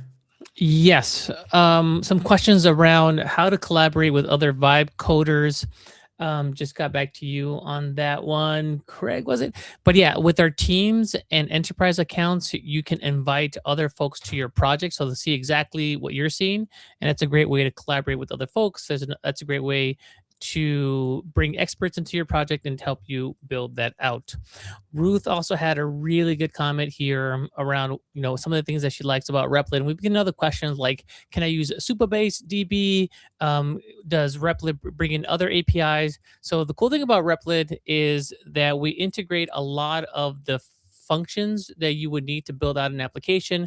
So for example, if you need a database, you can do that natively within Replit. If you want authentication on your app, so allowing people to sign in, create user names and passwords, you can do that natively within Replit. If you want to bring in a Stripe integration, you can do that all within Replit. And so we're trying to make it as easy for you to build and to help you give you all the tools that you need and stay within Replit, so you don't have to go out and set up a new OpenAI account and an Anthropic account. So definitely a lot of great integrations to take advantage of. Also apps, like for example, if you want to pull data in from a Notion database, we have a connector for that. Salesforce, HubSpot, connectors for all that. So just trying to make it easy for you to build within Replit and not have to go out and set up new accounts to do that. Great. Okay, so what this is saying is it's available, but it's not available for React Native or Expo. And this is why it's good to get into the planning process and just find out if this is something you can do. You would need to use kind of native Swift UI, or Kotlin Java if you're working iOS and Android, which again is kind of a more specifically native. There's no React Native wrapper for this type of thing. So, okay, got it. Let's just go with the regular markers on the React Native maps. We can let the user explore the map visually, tap to open the different detail screens, and then filtering between discover and favorites on the map itself. Okay, so let's send it and see what it happens. Let's see what happens. Let's see what it does. Let's see if it one-shots a map for us, because that'd be super cool. And what I'm thinking here, because we're coming up on an hour and a half, we might go the full distance today. We might go the full 2-hour stream, because I want to get a little further in this if we can. We haven't gotten to any of the fun stuff. And maybe what we'll do is, if we don't, depending on how far we get, I might just jump into Discord and spend another hour or two on this if anybody wants to jump in with us and get really nerdy on tightening this up. Because I think it's a lot of fun to this is where the magic is made, right? Like, anybody can go in and do what we did last week, which is dump a prompt in a Replit, give it an API access token, and get something that's an app that you could call an app, right? That you could go to your friends and be like, look, mobile app, right? Taking that thing and turning it into something usable, something fun, something exciting, something that's like really a value add to the world is where the challenge is and where the grind is, right? Like, this may not be super exciting to like come and sit and watch, right? And people pop in and they're like, oh my God, what is this? We're watching paint dry. But this is the process of like building and refining an application. And it's not that glamorous, right? Like, a lot of times you're just wrestling with the code. You're wrestling with the agent. You're troubleshooting. You're searching for different things. You're exploring a new library. You're like thinking about, hey, can this work? How do I do it? Blah, blah, blah. And so I think a lot of what really separates folks who build quality products from folks who don't is that dedication, that patience, that persistence, that ability to like, think through a little bit uniquely, not just let me create an existing app, but what can I do to make this special or to make this unique or to somehow build an emotional connection with the user so that they come back, so that they become part of it, so that they like literally put this app into their habit loop. And so that's the stuff that like, if you're really trying to get better at this, or if you're really trying to like make a career out of this, rather than just speed rushing through a bunch of apps and, building a bunch of different things. It's like, pick one or two of those things and narrow focus. Kind of like we did in the last build during our build session. We had this like prompt storm thing where we put a bunch of prompts in. We ended up with like 7 or 8 mobile apps. And then we ended up picking a handful of those to like refine. And, probably the next step would be like to pick one of those and just go all the way with it. Right. And so I think, again, the better you get at architecting some of this stuff, learning how to sequence your prompts, learning how to sequence your builds, the better and higher quality and more complex builds you'll be able to get out of the agent. All right, let's see what it's doing here. Create new map screen. It is on step 4 of 5 here.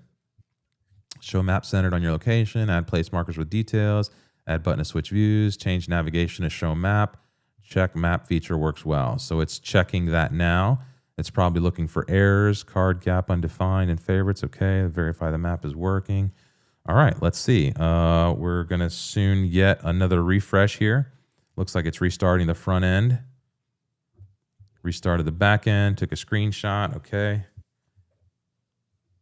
Let's see. Give me the link. This is the moment where I wish I could just step on the gas and accelerate this guy. All right, let's see if I refresh here. Sometimes you can beat the agent to the punch. Loading. Map. Booyah.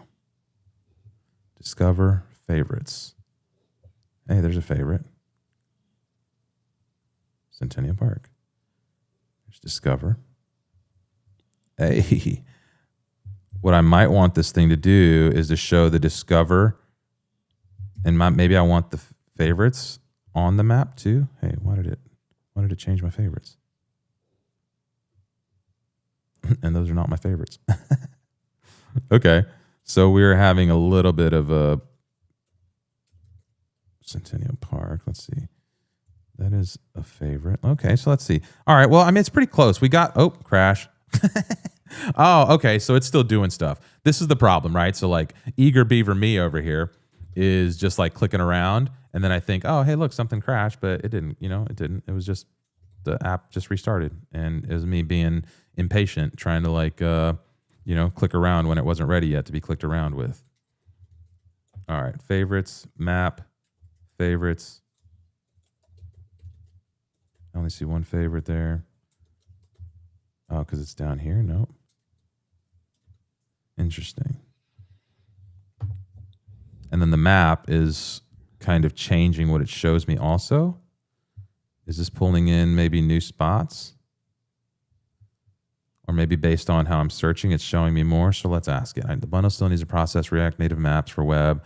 I need to use platform-specific files. Metro Bundler supports native TSX. Okay, so this is still working a little bit.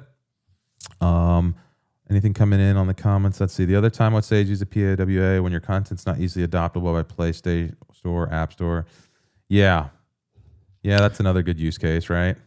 Yeah, one thing to call on, this has come up with some other questions around privacy and permissions from the different platforms. So yes, like when you go and you try to get your app on the Apple App Store or on Android Play Store, they're going to have requirements for you in terms of what data you can collect or how you let your users know about that.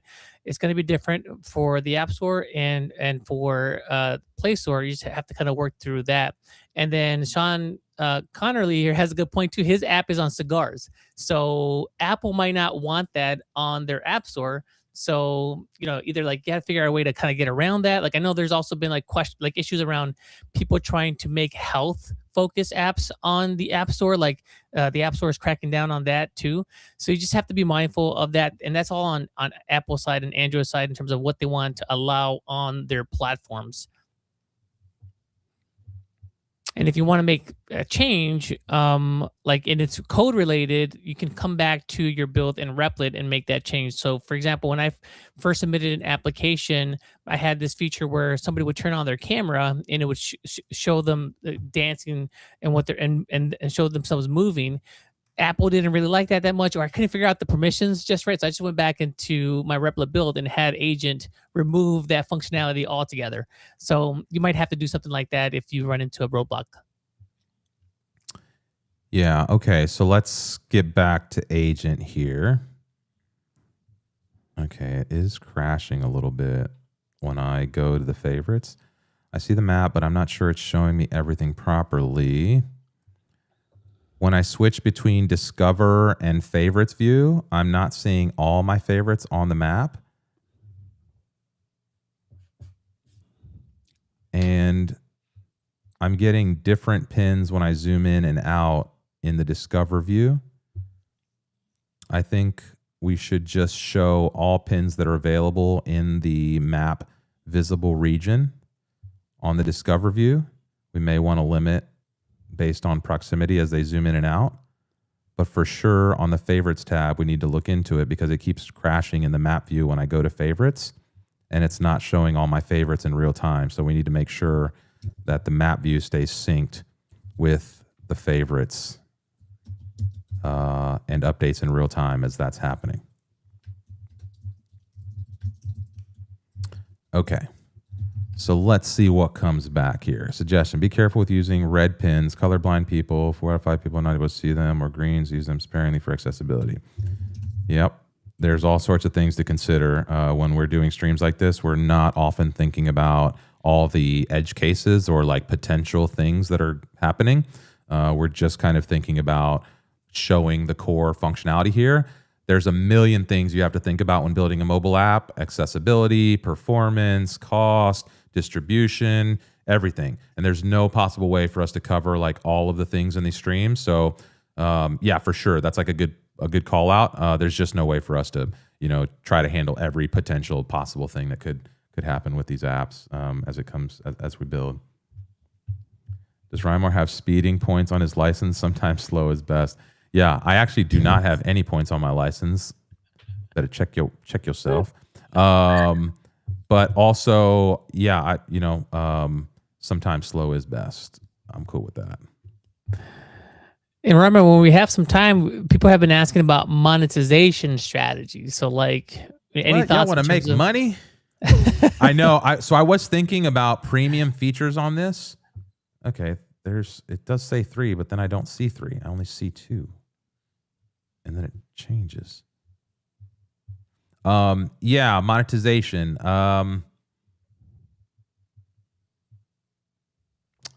Oh, it's the Ringling Causeway. That's why, because it's going to be up here. Yeah, I don't know. I haven't played with that. Subscriptions can be a chore. I might tinker with that as I build inside of this. I don't know if we'll do that stuff live because it could just be like, a real bottleneck. And I think the real problem is getting it approved and setting them up properly. Apple has good documentation on what you need to do for subscriptions and payments and that type of thing. And I think you just need to configure them properly. Somebody was talking about Stripe payments. You can handle Stripe payments. Apple does support external payments now, but I don't know, again, how the full functionality or that process works inside of the app or how you test it the most effective way. And so I think you're going to need to get those into production builds to be able to fully test the payment stuff, which means getting the app into test flight or getting into EAS with Expo so you can get production builds. And I'm just not super versed on that just yet. So. And I want to say, give us a couple of days, maybe a week, and we're going to have some more information on this, on how to monetize your apps. So something that is very much top of mind for us. So just stay tuned. For now, I think maybe it's good to think about different strategies for your app. Like, to Reimar's point, do you have a premium version? If so, what do those different levels get? The technical part, we'll handle that. Come back to us in a week or so, and I think we'll have some good news there. I'm just going to throw a bunch of stuff on my favorites here because I want to see my favorites map expand. I think, okay, so it's just being a little finicky, I think, with how it collapses the pins. Okay, this seems to be working all right. However, I still see 7 favorites indicated on the map, but I only see 4 pins ever. I think maybe we're being a little too aggressive with how we collapse the pins into themselves based on how we zoom out of the map. I think whatever our algorithm for pin spacing here is way too aggressive. I'd like to make sure in both views, the Discover view and the Favorites view, that we show more pins across the map and do not consolidate them unless we're way zoomed out. Okay, so that's what's happening here. Is if and it still crashed again on the favorites. So we still need to figure out what's happening with that crash. Hopefully that sent a little report that the app will be able to see here. And it looks like it's not happening every time. It's just happening maybe as I zoom or get like a little too. I do like how it's doing that though, how it's kind of consolidating, but I want to see more pins. The issue is that some favorites don't have coordinates in the cache data and the Discover view uses a fixed radius.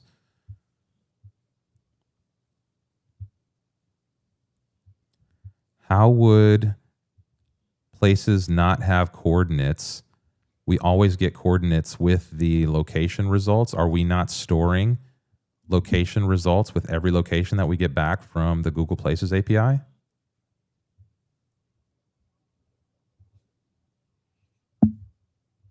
Okay. So, and oftentimes you'll find out that like something's missing or something's, like been overlooked, right? So 3 of the 7 favorites don't have cache place data. I don't know if that's because we're not storing it properly or maybe we didn't lock it in when we saved it. So that's what I'm going to ask it next is like, hey, how do we not have coordinates, that comes in with each location? I don't want to like call the Google Place API every time we need that. I do want to get it filled in, but we don't need that. And then also, what do you mean you don't have locations? Then how is it like putting it there, right? How is it putting it on the map? So I'm going to ask it about that. Most of these are pre-existing type warnings in the file. Let me fix one related to my change. Okay, so what it's found some type or LSP errors in the code, which we won't get into today, but it's It's basically looking to fix errors inside the code base. Okay, we're going to let this thing go for a little bit. Once I added donations, future as well. We'll let you know when it works. Yeah. What's funny is it just comes to me. I know what I'm saying. I think I'm known for just saying what I think. Chris, I feel like you and I are going to be good friends. I've connected with Chris a little bit on Discord, and we seem to have a lot of. I was telling them we need to have like a Rymar roast or a Manny roast. And we're gonna have Chris just roast us. He's been pinging us all day. He's funny though. All right, let's see this. I want to ask it, why would it not have coordinates? I want to know what happened in our system that's not grabbing coordinates for these locations. When users swipe on places, the place data, including coordinates, is stored in a cache places table. This table is designed to cache for 24 hours. Okay, the problem is that when a user favorites a place, we only store the place ID in the user interaction tables, not the full place data. When we join the cache place to get the data, so if the user favorites a place, 24-hour pass and the cache expires or gets cleaned up, user goes to the map view, the join returns null because the place data is no longer in the cache. When a user favorites a place, we should ensure the place is stored permanently or at least as much longer.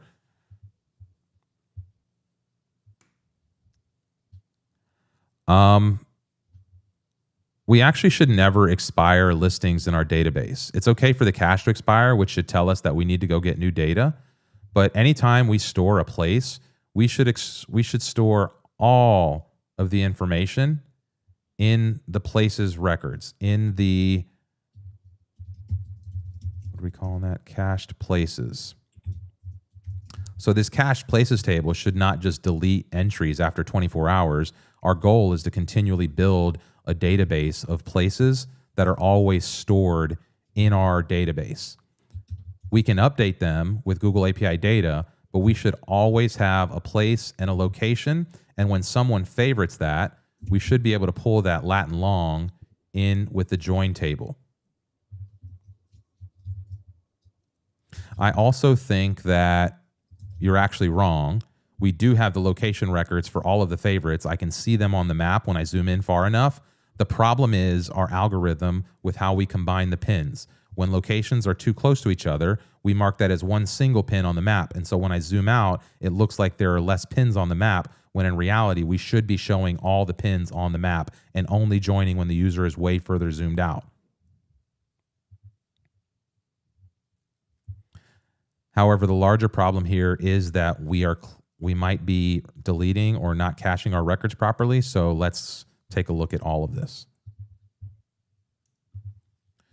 Okay, so this could be interesting. I'm not sure if it shouldn't be deleting records. The cache is maybe like to just say the information's stale, but it shouldn't mean the location's wrong, especially the location. The location's never going to change for a place, you know? You're making great points. Yeah, okay. Caching persistence, see what's incorrectly deleting, the pin clusters. Oof. This is why you get in trouble sometimes when you're in build mode. You need to remind it to not write the code and just talk about this. This is why I should be in plan mode for a piece of this, I think, here. But the problem also going back and forth between plan and build mode is that sometimes in plan mode, when you come to build mode, it's got to switch context and do a little bit more searching. And so, again, sometimes planning in build mode is a little better, a little easier. You're right. Okay, let's see. Cache TTL logic. Cache is used in the query to determine the cache data is fresh, but it's filtering the select query. This means if a place was updated more than 24 hours ago, the cache returns nothing, but the data is still in the database. It's just being treated as stale. So the places aren't being deleted. They're just being filtered out of the query. On the pin clustering, looking at the map, I'm using standard React Native map markers, no clustering library. React Native Maps itself doesn't cluster pins by default, but Apple Maps on iOS has some automatic label marker deconfliction behavior at certain zoom levels that can hide overlapping markers. So you're correct, all the coordinates are there. The issue is either the Apple Maps native marker, deconfliction, hiding, overlap, or multiple favorites happen to be at similar coordinates. Okay, for the cache, remove the TTL filter when joining for favorites. Always return the place data regardless of age, yes. For pins, we might need to slightly offset pins at the same location or use a custom marker component that doesn't get hidden by the map's deconfliction. Yes, for the cache, we do need to remove that filter. Favorites should always have place data regardless of the age. Additionally, the location's never going to change. For pins, we don't need to offset them. We want them to be exactly where they're supposed to be. Are we using native Apple pins here? Is that what's happening? Otherwise, let's use pins that allow us to bypass whatever that clustering behavior is. Okay. All right, we're making progress, y'all. I don't know if you guys feel like that, but we're definitely making progress. Let's see. Love how Replit makes it easy to build and even publish mob. I'm imagining you're saying mobile apps. Yes. One thing to clarify, people are asking whether they can purchase credits in advance. Yes, Chris, thanks for pointing this out. So you can go to usage, or on your left, if you go to Replit home on the left-hand side, you're going to see usage. Click into usage. And then if you scroll a little bit down, you're going to see a link for purchasing credit packs. And you can purchase them in advance, $100, $300, $500, and $1,000. The more you buy in advance, the more of a discount you'll get on those credits. So thank you for calling that out, Chris. All right, let's see what's happening here. Using the default marker component from React Native Maps, which renders as an Apple Map Kit pins, okay? Apple Map has built deconfliction that can hide overlapping pins at certain zoom levels, yes. Bypasses, we have a few options. Custom marker views. Instead of using the native map pin, we can render our own custom view, like a small circle or icon inside the marker. Okay. Markers with track views, change is false. This can help with performance. Sometimes fix how markers are rendered, though it won't fully bypass clustering. Use circle components instead. We could render small circles at each location, which always display regardless of zoom. So instead of the pins, we could have circles. Custom markers, probably the cleanest. We just wrap a small styled view or icon inside each marker. They're all rendered stacked on top of each other when close. Yeah, let's go with the custom marker view and just bypass all this for now. Joy mentioned that red might be a little bit tough. Yeah, we talked about that with the accessibility okay. stuff. Yep, we talked about how we can't really address all of those concerns on the stream. Let's see, waiting for how to get the users part. We talked about this in the beginning about how we thought through the app. And then tomorrow during the Buildathon hangout in Discord, if you're in the Discord, we're going to be doing a session where we're going to be testing each other's apps. So I'll literally have my phone set up and we will be pulling up user submitted apps. So tomorrow is a good checkpoint for everyone to basically bring your app ready to review. We'll have some kind of process for folks submitting their apps, and we will just spend time going through folks' apps. The best thing you can do to get users on your app, and this is what we talked about at the beginning, if you want to go back and watch some of the thinking through process, is thinking about how to make the app itself more usable, more functional, a little bit more viral, a little bit more exciting for folks to use. Let's see, styles for custom markers. So it's not doing all of them. Yeah, and this is going to be, we're going to butt up against, we might not get to, let me see, the full feature. So we're here at add map to review places. The next step was going to be to kind of update my save, fave, and rave, but maybe I won't do that. I'm trying to think if maybe the next step is allowing the map to kind of expand our search query here, but let's see what came up and let's see with how much time we got. Let's go to our map. There's pins. I like that. I like that. I like seeing, I want to see that the map is full, you know? Does that make sense to folks? Like when I come to this view, I don't want to see I want to be like, oh, there's a lot of stuff to look at here. And then if I click to my favorites, I also want to see that all my favorites are there and easily like I can just get to where I need to be. Okay, this is great. So I'm liking this. I'm liking this map. I don't really like the label, but we can play with that later. I'm not worried too much about the UI. Again, the colors, the UI, like this is another thing, going back to that accessibility thing, like I don't really worry too much about any of that stuff when I'm building. That's for stuff when you're in production. That's when you have users. That's for stuff like to worry about at scale. If you get stuck worrying about every little possible accessibility thing or every little like nuance of bureaucracy or stuff that like you eventually have to think about when you scale, like to a production piece of software, you'll never get off the ground. Your goal at this phase is to get something that works that you can use. Once you can use it, then the goal is to get a friend to use it. And then once your friend can use it or somebody else can use it, the goal is to get like 20 people using it.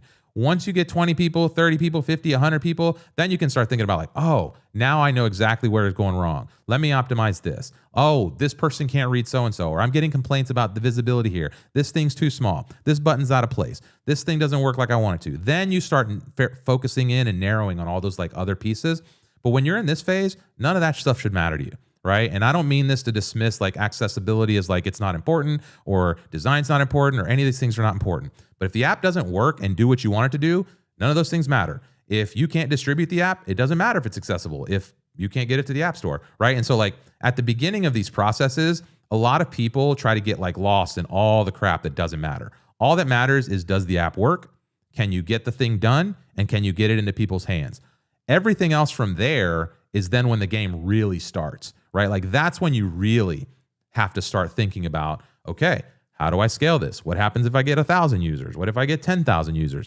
Like you were talking about, how do we get money? You know, like how do we make this accessible? Now I have 1,000 users. Now I probably have some users who have accessibility concerns. I should probably be paying attention to that. Right? And so like there's different layers when you're building stuff where things come in to like have to worry about. And again, learning how to prioritize all that stuff. If you try to prioritize it all at once, same thing with like, if you want to build a web app and a mobile app and a this thing and an extension and a blah, blah, blah, you're probably going to end up with like this big convoluted thing that nobody's going to know how to use. But if you start with one small, tiny little thing and then build into that, all your users will learn with you. People will learn with you. You'll learn what works. You'll learn how to refine the experience. And then as you go and as you get feedback from folks, you can optimize all the different things. You can optimize for search, for accessibility, for performance, for monetization, for all these different channels, right? But like step one, and where most of you probably are, is just like, let's get something to work.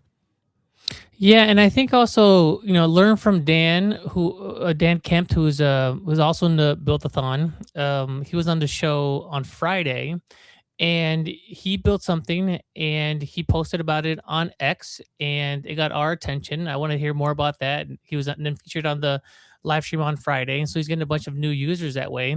I think not enough people take advantage of that in terms of like just posting stuff on social media, LinkedIn, Instagram, X, just like kind of like just follow his example, see what he did, and try to do that as well. Once you have a neat idea or an app and it's good enough, that's a good time to start get it out there and seeing if you get any traction. There might be like a couple people that are like, oh my gosh, this is an amazing app. I would love it for it to do X, Y, and Z. And then you have like ideas for what to change. But yeah, so, as soon as maybe like even before you feel like you're ready, like start chatting about it and start putting it out there to like try to put it on people's radar, put it on our radar. Okay. Yeah, that's it. I mean, at the end of the day, distribution is what matters, and getting this in front of people. Again, even just taking this to your mom, your friends, your neighbors, your whatever, like just putting it in people's hands and letting them kind of, again, touch it, test it, give you real feedback. It's the move. Like most builders like to get stuck just building. They get in a hole on build. Look how cool this is. Build. And then you never actually put the thing in the real world. And then you put it out in the real world and you find out like, oh, maybe some of the stuff you build isn't that cool or isn't that usable, or people wanted it to be like over this way instead of that way. And like now it's a really big challenge to change those things. Versus if you do that stuff early, you get more feedback. You start like, again, listening to your users all along the way. They become advocates for you. And as one user gets their needs met and they like the app a little bit more, they become an evangelist for you and they become the person that shares it with the next user. And then again, starting to think about what features can I build into this that allow me to make it a little bit more viral, a little bit more sticky, right? And that kind of becomes your process after a while, is like figuring out how can I just keep adding more and more users, more stickiness, better features, and that just becomes a loop. And that's the iteration cycle of building quality software. All right, let's see. Server logs look fine. Looking at the code, I see the coordinate validation is in place. There could be other issues. Place ID could be undefined. Uses the marker key. Place name, place category could be undefined. Let me added more defensive check to prevent caching. Now filtering out any places with missing IDs and using safe defaults. Can you try switching to favorites again? So it's not a consistent, there it goes.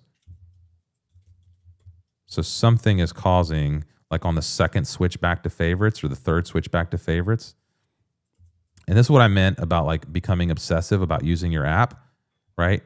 You got to learn how to reproduce the problem in order to like solve it. And a lot of times, like recreating the problem, like if this happens, if this crashes again on the second switch to favorites again, then I'll know, great, perfect. So now I've just discovered something, that this is happening specifically when I'm switching to favorites, and it's crashing the whole Expo Go app. Okay, so what I'm noticing is it happens on the second switch to favorites. So if I go into the map view and I'm in the Discover tab and I switch to favorites, it works fine. If I switch to Discover, it still works fine. But when I switch back to favorites again, that's when the crash is happening. We need to make sure that I can switch back and forth between Discover and favorites view in the map without causing any crashing. And hopefully it added some logs in there. I didn't tell it to add any additional logs, but if we're going to get stuck troubleshooting this, I would just ask it to add some logs and, like discover where it's actually falling apart. And I see we're right at the 2-hour mark here. This is where I think, again, like, I'm not ready to stop on this thing. So I don't know what the right move is, because I'm going to conquer this thing. I'm going to get at least to our profiles where I can leave information. The next step is I want to be able to add the ability to post to one of these profile listings. And I'm not sure if we'll get that done. Well, I'm certain of it because we've only got a few minutes here left till the top of the hour. So what should we do? Should we keep going a little longer? Let us know in the chat if you want to keep going a little longer. If Francisco's got a drop in the back, or Manny, I don't know how you're feeling, what your vibe is. What do you say? Everyone shout off in the comments. Should we keep going, or should we hang this up and we'll jump into Discord and solve this along the way? Let us know what you would like to see happen. And we'll do a crowd suggest here. Maybe we'll go for a little bit longer. Maybe we'll do a little bit of both, but I kind of want to get this thing squared away, and they keep going. They say, okay, maybe continue in the Discord. Yep, that's one. All right, let's see if we can get it to a good stopping point here, and then we'll maybe switch over. We'll do a swappy-do to the Discord. Let me make sure it's not typing my password into the screen here. And just log in again on the app. Network error, please try again. What happened? What did you do, Rymar? What did you do? Refresh the app. Okay, the crash on second switch is likely related to tracks view changes false combined with the custom marker view. When this prop is false, React Native map caches the marker views, doesn't render it, which can cause issues when switching between. Let me fix this. Adding filter mode to the marker key. Okay, so it's in the middle of working. Okay. Yeah, let's get to the end here. Let's stop this. We'll see if we can get this thing squared away. Let's see if we can get the map working. And what we'll do is we'll jump into Discord for the rest of this. And next week, what we can do is I will probably keep working on this between sessions. So we'll probably go deep on Discord and make some progress on this. What I can do is maybe...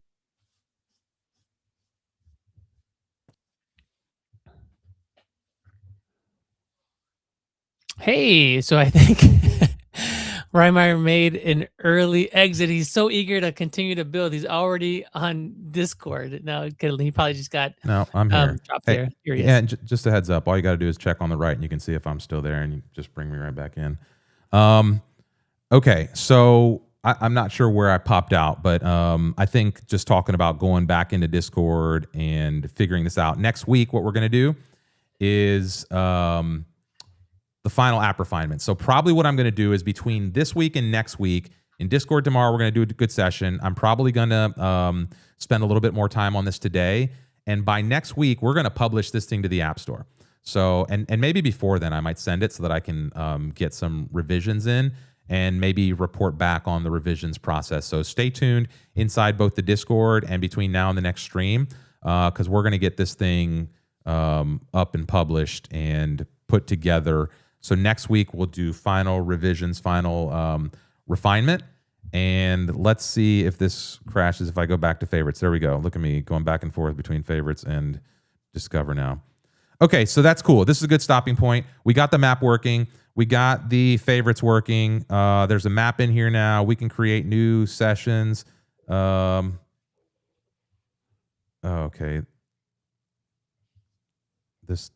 Okay. All right, so something happened in my initial prompt where it got rid of my session screen.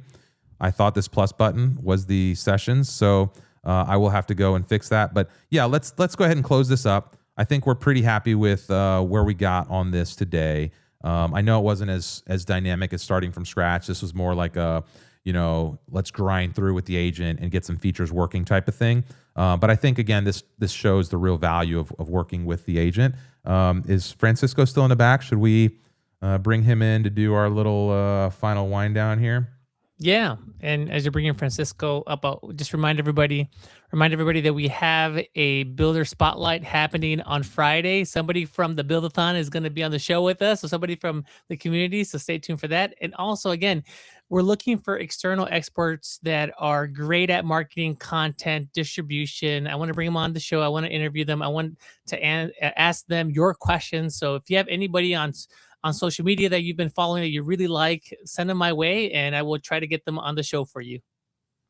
Awesome. Yes, a lot more to come soon. And yeah, thank you all so much for joining us. I mean, like 200 people with us all strong here. So very much appreciate everyone sticking around. Cesar, who's been in the office for 12 hours and stuck around here near the end of the day to hang out with us. KG, of course, Rupi, Joy, Karkle. There's so many folks that are in there. So thank you so much for just joining us every week. We see you all. We really appreciate it.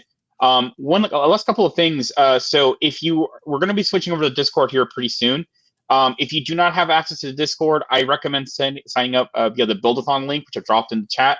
For anyone that has any issues, who has already signed up for the Buildathon, has not gotten a Discord link invite, there was like one email, the original initial send had an expiring Discord link, just because you're trying to be careful and make sure we didn't get flooded all at once.